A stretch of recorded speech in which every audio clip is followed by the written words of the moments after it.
नमस्कार दोस्तों, Dinesh technical classes में आपका स्वागत है। तो फ्रेंड्स, आपके लिए एक और शानदार वैकेंसी आई है। जो स्टूडेंट्स आईटीआई कर रखा हो जिसने भी, और जिसका 12th में पीसीएम हो, उनके लिए बहुत ही बढ़िया वैकेंसी है।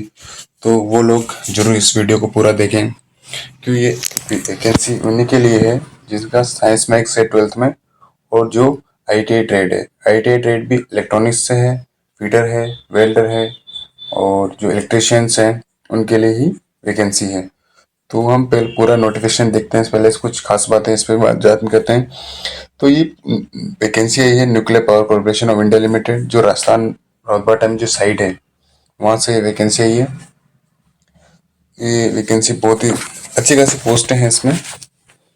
और जो इसका फॉर्म स्टार्ट होगा, जो फॉर्म स्टार्टिंग डेट है वो 22 अगस्त से रखी है, 10 बजे से फॉर्म स्टार्ट होगा, ठीक है। और जो इसकी लास्ट डेट रहेगी फॉर्म सबमिट करने की, वो 11 सितंबर रहेगी, ठीक है। तो 11 सितंबर इसकी लास्ट डेट रहेगी फॉर्म सबमिट करने की। तो इसके बारे में अंदर पूरा डिटेल जानते हैं इसमें कि क्या क्या किस कैटेगरी का है। तो ये कैटेगरी सेकंड स्टेपनी ट्रेनिंग के आई है, जिसमें ऑपरेटर और जो स्टेपनी ट्रेनिंग जो मेंटेनर होते हैं उनके लिए वैकेंसी है, ठीक है। तो इसके अंदर अपन जानते हैं कुछ डिटेल्स। तो जो प्लांट ऑपरेटर है, जो कैटेगरी सेकंड में स्टेफनी ट्रेन में आता है प्लांट ऑपरेटर, उनके लिए टोटल 152 सीटें हैं। 152 सीटों में के हर कैटेगरी वाइज डिवाइडेड है सीटें। इसमें से एससी की 26 सीटें हैं, एसटी की 20 सीटें हैं, और 30 ओबीसी की है, 15 ईडब्ल्यूएस की है, 7 पीडब्ल्यूडी की भी है, और 61 जो बहुत ही ज्यादा है वो जनरल कैटेगरी में रखी गई है, ठीक है। जो कुछ बैकलॉग भी पड़ी, इसमें एक पीडब्ल्यूडी की बैकलॉग वैकेंसी है, तो ठीक है। तो टोटल 153 सीटें हो चुकी है, ठीक है। वहीं अब बात करते हैं स्टेपनी ट्रेनी जो मेंटेनर होते हैं उनके लिए 115 सीटें हैं। इसमें अलग अलग ट्रेड के वाइज है, तो हम उस ट्रेड के वाइज ही देखते हैं, ठीक है। नीचे स्क्रॉल करके हम ट्रेड वाइज देख लें। तो ट्रेड वाइज देखते हैं अपन। तो इलेक्ट्रिशियन में टोटल 26 सीटें हैं, जिसमें से 4 एससी की है, 3 एसटी की है, 5 ओबीसी है, 3 ईडब्ल्यूएस की भी है, और एक पीडब्ल्यूडी की भी है। और इसमें टोटल 11 सीटें जो जनरल कैटेगरी में रिजर्व है, ठीक है। और जो 2 सीटें हैं जो बैकलॉग भी पड़ी है इसमें पीडब्ल्यूडी की, ठीक है। वहीं बात करते हैं फीटर की। तो फीटर में टोटल 52 सीटें हैं, जिसमें 9 एससी की है, 7 एसटी की है, 10 ओबीसी की है, 5 ईडब्ल्यूएस की है, 2 पीडब्ल्यूडी की है, और 21 जनरल की है, जो बहुत ही ज्यादा है, तो अच्छी बात है। वहीं नेक्स्ट ट्रेड की बात करते हैं। नेक्स्ट ट्रेड में इलेक्ट्रॉनिक्स। तो इलेक्ट्रॉनिक्स में कुछ खास तो नहीं है, लेकिन अच्छी ठीक ठाक है। 8 सीटें हैं, इसमें से एक एससी है, एक एसटी है, 2 ओबीसी है, एक ईडब्ल्यूएस है, और पीडब्ल्यूडी की कोई नहीं रखी गई है, और 3 सीटें जो जनरल कैटेगरी में। और खास बात यह है कि इसमें जो एसटी की जो 6 सीटें बैकलॉग पड़ी है, तो टोटल 14 सीटें हो चुकी हैं इसमें, ठीक है। इसलिए ज्यादा सीटें नहीं निकाली गई इसमें। वहीं इंस्ट्रूमेंट्स की बात करें, इंस्ट्रूमेंट्स में अच्छी खासी सीटें हैं, 25 सीटें हैं इंस्ट्रूमेंट्स में। इंस्ट्रूमेंट्स के अंदर आप देखेंगे तो एससी की 4 है, 3 एसटी की है, 5 ओबीसी की है, 2 ईडब्ल्यूएस की है, एक टीपीडब्ल्यू, और 11 जनरल सीटें हैं, ठीक है। और उसके बाद करते हैं मैकेनिस्ट टर्नर। मशीनिस्ट टर्नर्स की भी 2 सीटें हैं इसमें, जिसमें एक ओबीसी और एक जनरल है, ठीक है। वहीं वेल्डर में कुछ खास नहीं दिया उन्होंने। वेल्डर की बस एक एससी की दी है, और एक पीडब्ल्यूडी की सीट दी है, और एक जनरल की सीट दी है, ठीक है। तो ये है इसमें।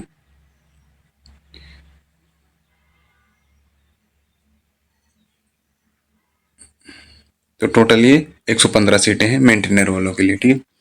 तो इसके बारे में और आगे हम डिटेल देखते हैं कि क्या क्या इसमें मतलब क्या चाहिए इनमें। तो इसमें कुछ खास है नहीं है। ये जो पीडब्ल्यूडी वाले की कैटेगरी रखी जाती है, ये है। तो हम देखते हैं इसमें कि इसमें क्या चाहिए। अब इसमें हम क्वालिफिकेशन देखते हैं, ठीक है। क्वालिफिकेशन, तो क्वालिफिकेशन जो प्लांट ऑपरेटर के लिए है कि 12th पास होना चाहिए, उसमें साइंस स्ट्रीम में होना चाहिए, और बीच में फिजिक्स केमिस्ट्री मैथ में, और जिनमें तीनों में 50-50 नंबर जरूर होना चाहिए, ठीक है। फिजिक्स केमिस्ट्री और मैथ में तीनों के अंदर 50-50 मार्क्स होने चाहिए आपको, तभी आप इसमें एलिजिबल हैं। ठीक है। और 10th में इंग्लिश जरूर आपके होना चाहिए प्लांट ऑपरेटर के लिए। ये मतलब क्वालिफिकेशन है आपके पास, क्वालिफिकेशन होना चाहिए। 12th में साइंस मैथ्स होना चाहिए। ठीक है। और वही बात करते हैं मेंटेनर की। तो मेंटेनर में इसमें ये चाहिए कि 10th में आपके 50% मार्क्स होना चाहिए in science subject and mathematics individually, और 2 साल का ITI सर्टिफिकेट होना चाहिए आपके। ठीक है। इलेक्ट्रिशियन, फिटर, इंस्ट्रूमेंट्स, इलेक्ट्रॉनिक्स और मैकेनिक और टर्नर इनके लिए। ठीक है। और जो ये है इसमें कि जिसका मतलब 2 साल की ट्रेड नहीं है, तो उनको 1 साल का वर्किंग एक्सपीरियंस होना चाहिए। 1 साल का वर्किंग एक्सपीरियंस सर्टिफिकेट होना चाहिए। जो मतलब जो वेल्डर होता है उनका 1 साल की ट्रेड होती है, तो उनके लिए 1 साल का एक्सपीरियंस सर्टिफिकेट जरूरी है इसमें। ठीक है। और इसमें मतलब 10th में आपके इंग्लिश जरूर होना चाहिए। ठीक है। तो ये है इसमें।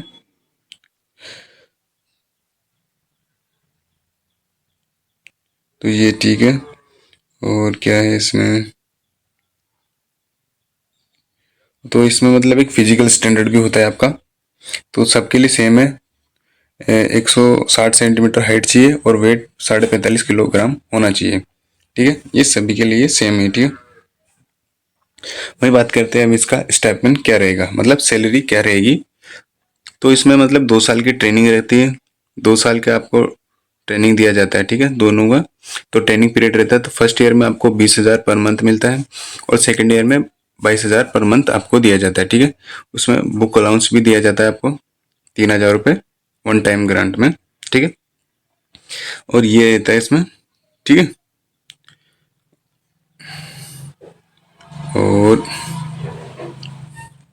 और ये लेवल 3 की वैकेंसी, लेवल 3 पे आपको इसमें दिया जाता है, जिसमें आपका पे लेवल होता है 21,700 रहता है, जिसमें आपको महंगाई भत्ता दिया जाता है 10,850। तो आपका टोटल हो जाता है 32,550 रुपये आपकी सैलरी रहती है। ठीक है।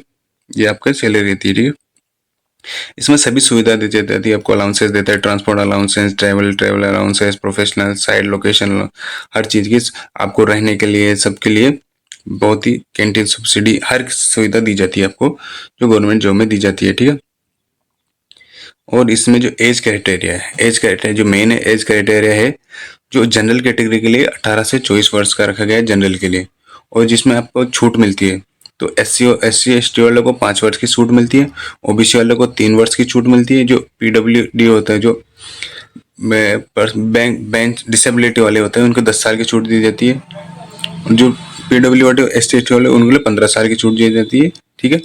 तो ये रहती है इसमें। ठीक है। बाकी तो और तो आते नहीं इतने, तो ये इनके लिए छूट रहती है। ठीक है। और ये चीज़ें हैं इसमें। आपको मतलब कहाँ पर प्लेस ऑफ पोस्टिंग कहाँ रहेगी, तो आपके राजस्थान में रहेगी। और हर मतलब आपको जो हेड होता है जो मुंबई, वो आपको कहीं भी दे सकता है पोस्टिंग आपको। ठीक है। तो पीरियड ऑफ ट्रेनिंग का फिर पीरियड 2 साल का पीरियड रहता है आपका ट्रेनिंग का। ठीक है। और इसमें आपका बॉन्ड रहता है। बॉन्ड मतलब जिसमें अगर बीच में आप वैकेंसी जॉब छोड़ते हो तो आपको बॉन्ड देना पड़ता है। तो बॉन्ड इसका रहेगा 5,07,000 रुपये आपका बॉन्ड रहेगा। 5 साल के अंदर आपको ये अगर ये छोड़ के जाते हो तो 5 साल ये बॉन्ड रहता है। और वहीं आप जाते हैं अपना सिलेक्शन प्रोसेस। सिलेक्शन प्रोसेस क्या रहता है, सिलेक्शन प्रोसेस में आपका रहता है पेपर रहता है। तो प्लांट ऑपरेटर के लिए 2 एग्जाम होते हैं, स्टेज 1 और स्टेज 2। ठीक है। और उसके बाद फिजिकल स्टैंडर्ड टेस्ट पर डॉक्यूमेंट वेरिफिकेशन होता है। ठीक है। तो टेस्ट OMR सीट पे हो सकता है, CBT से हो सकता है, कुछ भी हो सकता है। ठीक है। और वही रहता है मेंटेनर के लिए। तो मेंटेनर के लिए फर्स्ट स्टेज भी होता है, सेकंड स्टेज भी होता है, फिजिकल स्टैंडर्ड है, डॉक्यूमेंट और प्लस स्किल टेस्ट भी होता है। वहीं प्लांट ऑपरेटर के लिए कोई स्किल टेस्ट नहीं रखा जाता है राउत वाली साइड पे, बस मेंटेनर वाले के लिए ही स्किल टेस्ट रखा जाता है। ठीक है। ये चीजें। और आप देखते हैं कि मतलब जो फर्स्ट एग्जाम होता है उसमें कितना टाइम का रहता है। तो फर्स्ट एग्जाम होता है 1 घंटे का होता है, सेकंड एग्जाम 2 घंटे का होता है। ठीक है। तो इसमें आप जो और क्वेश्चन फर्स्ट एग्जाम में आते हैं, 20 क्वेश्चन मैथ के आते हैं, 20 क्वेश्चन ही साइंस के आते हैं, और 10 क्वेश्चन जनरल साइंस से आते हैं। ठीक है। वो आते हैं। और तो जो आप क्वालिफिकेशन मार्क्स क्या क्या चाहिए देगा, तो जनरल कैटेगरी वालों के लिए 60% चाहिए, जो ST SC OBC वालों के लिए 30% चाहिए होता है। ठीक है। PW वालों के लिए सबके 30% ही होता है। ठीक है। और एक क्वेश्चन 3 मार्क्स का होता है। इसमें टोटल 50 क्वेश्चन होते हैं, तो 50 क्वेश्चन का मतलब 150 मार्क्स होता है। और इसमें नेगेटिव मार्किंग भी होती है, 1/3 इसकी नेगेटिव मार्किंग भी होती है। ठीक है। तो दोनों पेपर होने के बाद ही स्किल टेस्ट होता है। तो ठीक है, ये क्वेश्चन रहता है। तो ये कैटेगरी का है, तो आप इसमें जरूर अप्लाई करें।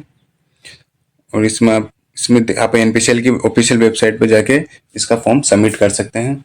फॉर्म का स्टार्टिंग मैंने आपको ऑलरेडी बता चुका हूँ कि 22 अगस्त से स्टार्ट होगा, तो आप जरूर इसमें सबमिट करें। और क्वालिफिकेशन मतलब जो पास होने के लिए चाहिए वो इतना मार्क्स आपको चाहिए, ठीक है। ये इसमें स्किल टेस्ट में 50% जनरल वालों के लिए होता है और 40% एसटी ओबीसी वालों के लिए, ठीक है, ये ठीक है। तो ये इसका है, बाकी और डिटेल हम अगले वीडियो में देखेंगे। तब तक के लिए धन्यवाद।